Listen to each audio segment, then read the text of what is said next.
separately from their makers. The makers send the pieces individually to an assembly plant, and the Tower of London is a good example of an assembly plant in our period. At the tower, the 3 pieces are put into the final package, so when the soldier receives the weapon, rather famously he receives it lock, stock, and barrel. The moving pieces on the lock, we have a frizzen, F-R-I-Z-Z-E-N. Its main job, it's a hardened piece of steel. Its main job is to hold gunpowder into the area below it, called the pan. The other moving piece is the hammer, and it's here in the jaws of the hammer that we have a flint. Flint is a stone that's hard enough to maintain a sharp edge, sharp enough to dig in and scratch off pieces of metal. At a high enough rate of speed, the pieces of metal form sparks, we hope. Those sparks fall down into the pan, we hope. That ignites the gunpowder you put in the pan, we hope. That ignition goes through a small hole on the side of the barrel, we hope. And that sets off the main charge. We hope. We hope. Yeah. There's a lot of hoping when firing one of these weapons. The British soldier, the American soldier, the French soldier, the Prussian soldier, the militia.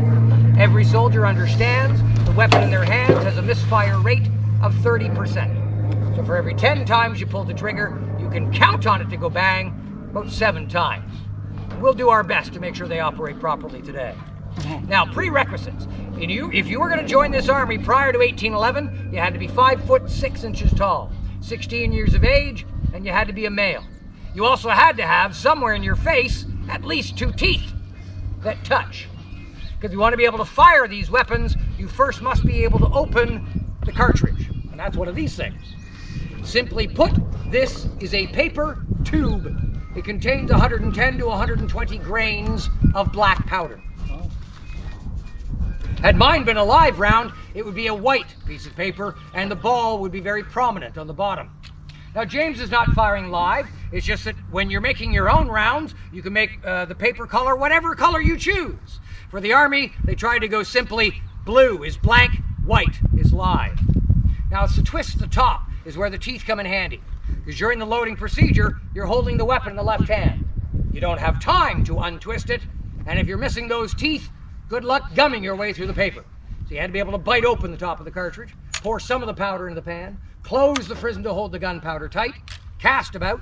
Now the rest of the powder, the paper, and the ball with the ball on top goes down the barrel. The rammer is used to seat the cartridge at the bottom, put the rammer back, and you're ready to fire 1 shot. Well, I can see how impressed you are. And you're right. It seems like this would be the very last thing you'd want to have on a battlefield today. But 200 years ago, this is the machine gun of the day. In the hands of the right person, this can fire anywhere from 4 to 6 times a minute. It seems rather slow when we compare it to weapons today. But if we compare it to a weapon of the period, like a rifle, it's not so slow anymore. You see, a rifle has actual rifling on the inside of the barrel. Mine does not. Rifling is a series of lands and grooves. Imagine a spiral staircase starting at the top of his barrel. It winds all the way down to the bottom. So when the ball comes out, it comes out with a spin.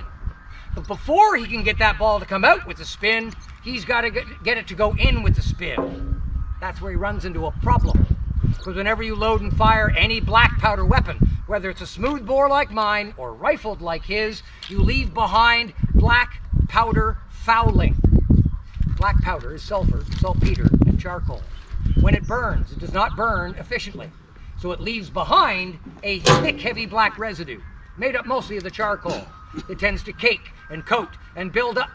Well, here, I'll show you. This weapon's been fired twice since the last time I did this demonstration. This finger, believe it or not, is fairly clean. Cleaner. Oh. Much cleaner. Oh. 2 shots. And no, I'm not going to put my finger back in my face. But when loading and firing a rifle, that is what gets in the way. Right now it's greasy because I wet it. Give it about 10 seconds, it'll cake, it'll harden, turns into a granular form very similar to gravel. So having gravel stuck to the inside of that barrel doesn't help him push anything down. In fact, it slows him down. The first shot out of a clean rifle can take upwards of about 30 seconds to go through the process of loading, taking aim, shooting somebody 300 yards away. Congratulations. Hope he gets a trophy. Now, load and fire the second shot. This will slow him down to about 35 seconds. Doesn't sound like it's that much longer, but people are shooting at you. Every second counts. The third shot, the fourth shot, the fifth shot, the sixth shot. He's getting progressively slower. So by the time he's fired his highly accurate rifle 10 times, it's now going to take him 2 minutes to load and fire the 11th shot. Now you can still claim that he has the advantage. He can hit me at 300 yards. Good for him. Because I can run 300 yards in less than 2 minutes and poke him in the eye with my dirty finger. That's not very nice. So you don't need somebody who's that highly accurate. And for the same reason, we don't fill our battlefields today with snipers. No, we hand our children semi to fully automatic weapons. We tell them to point them at the bad guys and pull the trigger.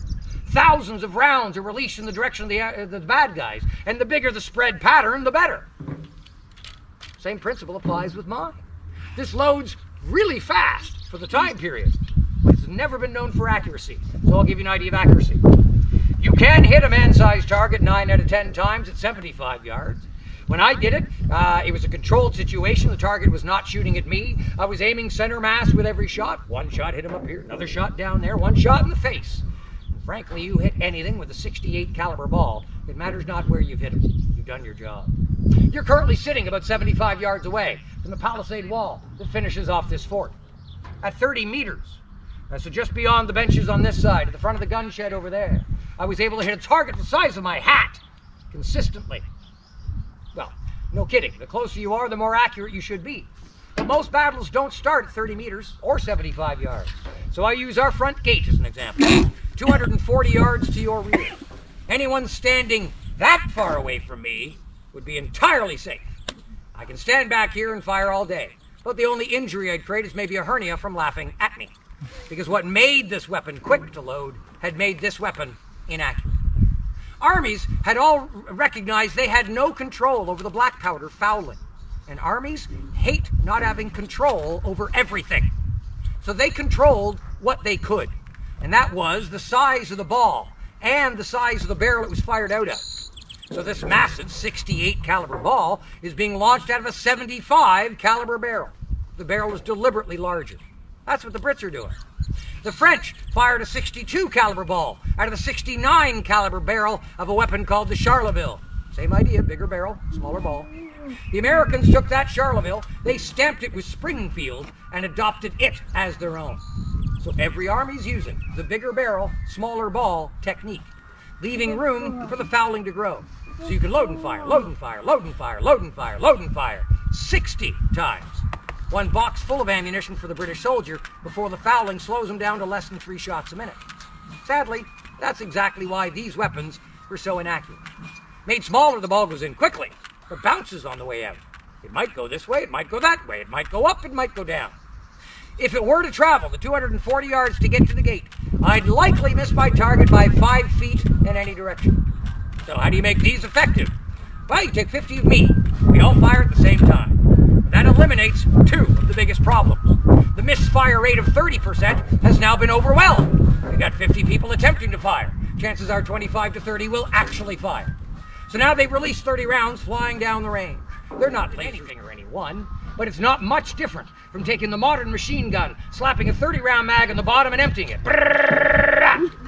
You create a wall of lead, somebody's going to hit something. That's the idea behind linear tactics. That's why every army on the face of this earth lined their men up in long lines. Because a single weapon all by itself had years ago proven to be absolutely stupid. But a whole bunch of weapons packed together, that is effective fire. So we're each going to fire twice. James is going to go to first. Now, something you need to understand is neither one of us is firing live rounds. But James's weapon is a lot louder than mine. Cover their ears. You might want to cover your ears for the smaller ones. So, we're not putting a live ball in either one of these weapons. And with mine, it doesn't make much of a difference in the speed that I can load. His, however, it makes a difference. If you actually had a ball that was going to go down the barrel, you'd have to take a patch out of the butt, which is where they store their patches. a greased cloth that would then be put over top of the barrel. He would then take the ball out, put the ball into that cloth. He would then take a hammer with a 4-inch handle and push that ball down the 4 inches. Then the rammer comes out, then the rammer seats the ball, then the rammer gets put back. Now, he's got an accurate weapon. It would make no sense to just load it quickly, put it on the shoulder quickly and fire. He might as well take the time to aim it. He's got a front sight, he's got a rear sight, he's even got 2 triggers. We'll discuss that in a minute. Oh, yeah. So it's hard to understand if you've never fired a weapon. The actual action of squeezing the trigger can pull you off the target. You can actually miss what you're pointing at just through the action of trying to get it to fire. So he's got a setting trigger and a hair trigger. The setting trigger allows him to point at something and go, okay, that's my target. I'm going to set the next trigger so that it takes the slightest touch to get the springs doing their job, creating the sparks, and hopefully setting the weapon off. But it means he's not going to pull himself off the target in the squeezing of the trigger.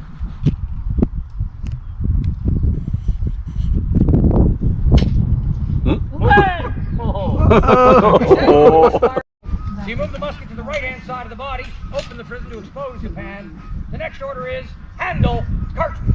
Reach back, grab onto a cartridge, and bite off the top.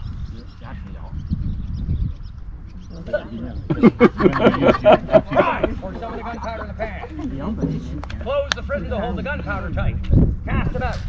Now the rest of the powder, the paper, and the ball, if there was one, would now go down the barrel. In fact, the ball is so much smaller than the barrel, I could drop it in by itself. It would get to the bottom by itself. But if I then point downhill, it rolls out by itself. So you leave the paper wrapped around it to act as wadding. But either way, the rammer is used to seat the cartridge at the bottom. And I cannot stress how important it is to put the ramrod back. While some think that's an excellent projectile, I think it's an awkward projectile.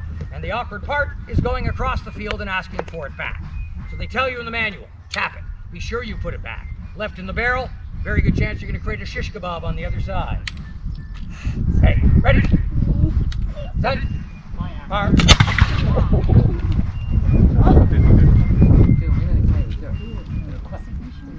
Еще надо. Надо закрывать. Take a look at that smoke. Thank you. It is fully conceivable that we can get dressed up in the best camouflage known to modern man today. We can paint our faces. We can stick leaves and trees and rocks and things like that in our hats. We could hide in that field and look like a bush for days. But let me ask you, how many times you'll be able to fire this weapon before somebody said, "Oh, that bush just fired at me." You can't hide. It's impossible. A single shot, the cloud of smoke says. So the bright red suit, or in my case orange, was done for a few reasons, and one of them was self-preservation. I'll explain. Most people are surprised by the amount of smoke produced by one weapon. One weapon does not a whole battle make. Given the way the wind is moving right now, if we put 100 men in the field there and they fired, that smoke would come across us, and we would lose each other at this distance. That's 100 men. May 27, 1813, 6,000 American soldiers came to take this fort. Imagine 500 giving fire. You create what became popularly called the fog of war, where it gets so smoky you cannot tell the difference between the good guys and the bad guys. And that is kind of important. Friendly fire is not a new concept. You never want to be firing at your own guys. So the British are famous for standing there in the bright red suits with, as we call them, the shoot me here cross belts and tall black hats. While the Americans are standing on the other side of the battlefield, all dressed up in bright blue suits with the shoot me here cross belts and tall black hats. The Hessians, the Prussians, the Spaniards, the French, the Swiss, the Dutch, the Portuguese, the militia. Everybody's wearing something that identifies them. The militia has an issue. They don't have a uniform. They don't have one set of clothes that says I'm fighting on one side. So they have to decide on how to do that. And in this case, they're wearing the white ribbon on the left arm. He has to make sure that my command structure knows that these are the guys firing on our side, do not fire at them. The Americans had the same issue. They had a militia that did not have a standard uniform. They had to make sure that they're not wearing their armband on the same side, lest they be fired at by their own troops. So you have to identify yourself. We still do today. Army soldiers today dress up in camouflage with a flag or with a flag. We camouflage the tank, put a flag on it. Camouflage the airplane, put a flag on it. We always have to identify ourselves. Mom. The belts, well, this holds on to your stuff. Later on in warfare, it's referred to as webbing. You've got all your ammunition attached on the one side and your bayonet on the other.